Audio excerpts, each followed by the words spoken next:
Salam dostlar, bir daha. Mən indi sizə suyun sabit forması olmadığını sübut edəcəm. Biz burada belə su görürük stakanda. Bu gördüyümüz kimi stakan formasını alıb. Yəni bu yayılmayıb, bir şey eləməyib. Yəni bu belədir. Amma başqa yerə töksək, görək nə hala düşəcək. Bunu indi mən kasaya tökürəm. Əvvəl uzun idi da, bu stakan forması kimi uzun idi. Amma mən onu daha enli qaba töksəndə, baxın yenə öz kasanın formasını aldı. Və yaxud da mən onu dayaz qaba töksəm, dayaz forma alacaq. Belə bankaya töksəm, başqa forma alacaq. Yəni bankanın formasını alacaq. Və yaxud da çox uzun bir şeyə töksəm, onun formasını alacaq. Deməli, sabit forması yoxdur ki, bu hara tökülsə onun formasını alır. Amma bunun sabit kütləsi var, bunun sabit həcmi var. Yəni mən bu sudur, düzdür, formasını dəyişə bilər, amma eyni millilitrdə olacaq belə bir şey. Yəni onun həcmi dəyişmir. Həcmi yəni sabitdir. Bir də ki, bərklərdə bəlkə məsəl üçün həm sabit forması var, həm sabit həcmi var, həm sabit kütləsi var. Məsəl üçün mən bu limonu açsam sumkaya, açsam, qoysam stolun üstünə və yaxud da bu bərk böyüdür. Məsəl üçün buradan yerləşə bilir, balacadır. Amma elə bir şey ola bilər ki, məsəl üçün stakandan da baxın yerləşmir, qalır orada. Çünki bunun sabit həcmi var ki, su kimi yayılmır da o şeylə.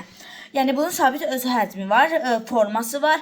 Yəni hara atsam eyni formada olacaq və sabit kütləsi var. Harda olsa eyni kütlədə olacaq. Bir də ki, qaz haqqında danışmaq istəyirəm. Qazda da belə bir şey var. Onun sabit həcmi yoxdur. Necə? Bir dənə gəlin eksperiment aparaq. Əvvəl bir pambıq yandıracağıq biz. Sonra bunun içine atacağıq. Görək əvvəl, sonra üstünə bir qab qoyacaq. Görək bu bütün şeylərə yayılacaq, yoxsa elə təkcə öz yandığı yerdə qalacaq. Gəlin baxaq.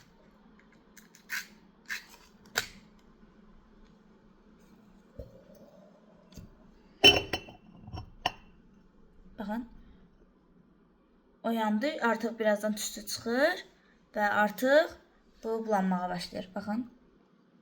Görürsünüz, əvvəl qupquru bir qabı idi, indi artıq bulanır. Buxar artıq onu bulandırır.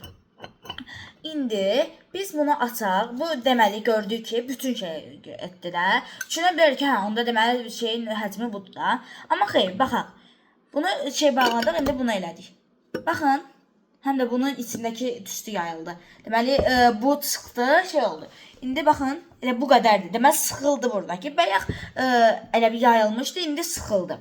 İndi bunu da açanda, bunun da tüstüsü çıxdı. Deməli ki, sabit həcmi yoxdur ki, bu hər yerə gedə bilir. Otaq çox böyük olsa belə otağa da gedəcək. Bax, balaca bir qabda da olsa bu boyda, bunda da qala biləcək. Məsəl üçün, böyük bir şeydən sıxanda bu sıxılır və bunun qapağını açanda bu təzədən yayılmağa başlayacaq.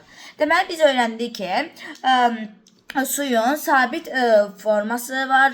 Yox, sabit forması yoxdur. Bayaq eksperiment apardıq ki, hara tökəndə o qabın formasını alır. Sabit forması yoxdur suyun. Sabit kütləsi və həcmi var.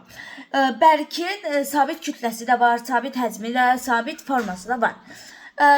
Qazın isə sabit həcmi yoxdur. Sağ olun.